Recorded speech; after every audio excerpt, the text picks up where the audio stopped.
لے کر آج تک جتنے فتنے پیدا ہوئے اور آخر زمانے پر جتنے فتنے پیدا ہوں گے، ان تمام فتنوں سے بڑا، سب سے بڑا جو فتنہ ہوگا وہ دجال کا ہوگا۔ اتنا بڑا جھوٹا، اتنا بڑا مکار اور اتنا بڑا طاقتور ہوگا کہ سارے فتنوں کا گڑھ ہے وہ، لیکن پھر بھی اس نے میرے نبی پاک صلی اللہ علیہ وسلم کی تعریف کی، اور پھر اس نے ترغیب دلائی کہ مکے والوں کے لیے بہتر ہے کہ وہ نبی امی صلی اللہ علیہ وسلم کا کلمہ پڑھ لیں، ان کی اطاعت کر لیں، ان کی غلامی اختیار کر لیں، مسلمان ہو جائیں، ان کے لیے بہتر ہے۔ یہ کون کہہ رہا ہے؟ دجال کہہ رہا ہے۔ مشہور مفسر قرآن مفتی احمد یار خان نعیمی اس مقام پر فرماتے ہیں، دو شخص ہیں جنہیں اسلام قبول کرنے کی دعوت کافروں نے دی، کافروں نے دی تھی۔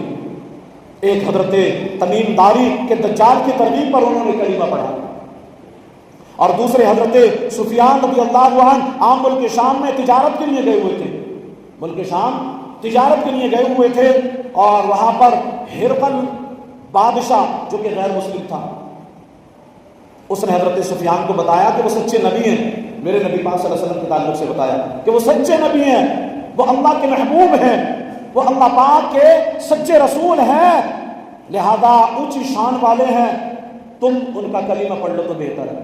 حضرت سفیان کو ترغیب دی ہرقل بادشاہ نے، لیکن وہ تو کلمہ پڑھ کر کے اونچے مقام پر فائز ہو گئے، صحابیت کے مرتبے پر فائز ہوئے، لیکن ہرقل بادشاہ کو کلمہ پڑھنا، مسلمان ہونا نصیب نہ ہوا، اس کے کفر پر ہی موت ہو گئی۔ الحمدللہ اللہ پاک نے ہمارے آقا و مولا امام الانبیاء محبوب کبریا جناب محمد الرسول اللہ صلی اللہ علیہ وسلم کو بنایا ہی ایسا باکمال ہے کہ دشمن چاہے بھی تب بھی ان کی تعریف کیے بغیر وہ رہ نہیں پاتے۔ ان کی تعریف کرنا ان کی جو ہے بس سے باہر ہے کہ وہ تعریف نہ کریں۔ اللہ پاک نے ان کی زبانوں پر جاری کر دیا کہ وہ نبی پاک صلی اللہ علیہ وسلم کی تعریف کیے بغیر رہ نہیں پائے۔ اعلیٰ حضرت رحمۃ اللہ تعالیٰ علیہ اسی کی منظر کشی کرتے تو کہتے ہیں، وہ کمال حسن حضور ہے کہ گمان نقش جہاں نہیں، وہ کمال حسن حضور ہے کہ گمان نقش جہاں نہیں، یہی پھول خار سے دور ہے، یہی شمع ہے کہ دھواں نہیں۔ یا رسول اللہ صلی اللہ علیہ وسلم، آپ کو اللہ پاک نے حسن و جمال کا پیکر بنایا۔ حسن و جمال کا کمال یہ ہے آپ کے کہ اس میں کسی قسم کی کمی ہونا تو دور کی بات ہے، کسی بھی قسم کی کمی ہونا یا رسول اللہ آپ کے کمال میں یہ تو دور کی بات ہے،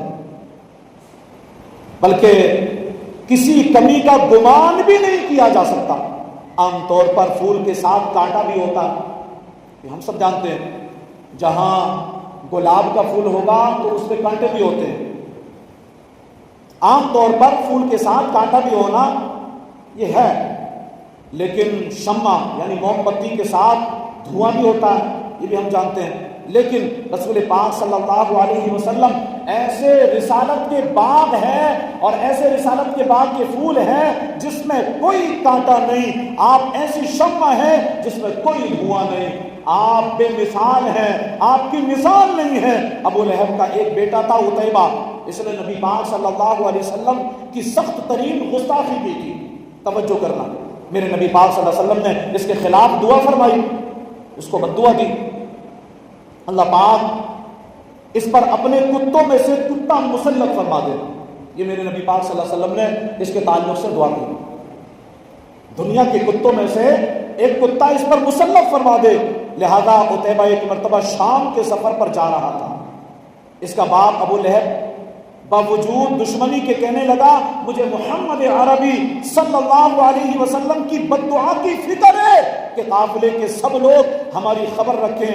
قافلہ ایک ایسی جگہ پہنچ کر رکا جہاں شیر زیادہ تھے، جنگلی علاقہ تھا، شیروں کی وہاں پر زیادتی تھی، زیادت شیر۔ ابو لہب کے کہنے پر رات کو تمام قافلے والوں کا سامان ایک جگہ جمع کیا گیا اور ان کا ٹیلا یعنی سامان کا ٹیلا بنا کر اس پر عتیبہ کو سلا دیا گیا۔ قافلے کے تمام آدمی چاروں اطراف میں سو گئے، مگر تمہارے منہ سے جو بات نکلی وہ ہو کے رہی۔ ابو لہب کی ساری کوشش بیکار گئی، اس کے بیٹے کو جنگلی شیر نے چیڑ پھاڑ کر کے پھینک دیا، صرف چیڑ پھاڑ کر کے پھینک دیا۔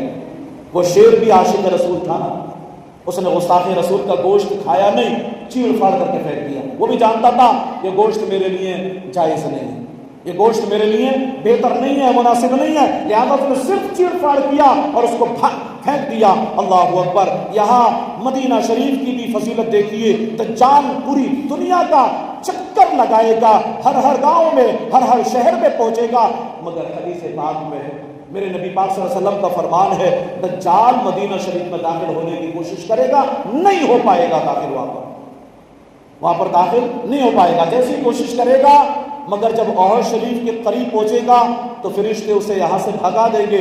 بخاری شریف کی روایت میں اس وقت مدینہ شریف کے 7 راستے ہوں گے۔ کتنے راستے ہوں گے بولو؟ مدینہ شریف کے 7 راستے ہوں گے، ہر راستے پر 2 فرشتے حفاظت کے لیے موجود ہوں گے۔ کسی عاشق نے اسی لیے تو کہا مدینہ مدینہ ہمارا مدینہ، ہمیں جان دل سے ہے پیارا مدینہ، سہانا سہانا دلارا مدینہ، دیوانوں کی آنکھوں کا تارا مدینہ۔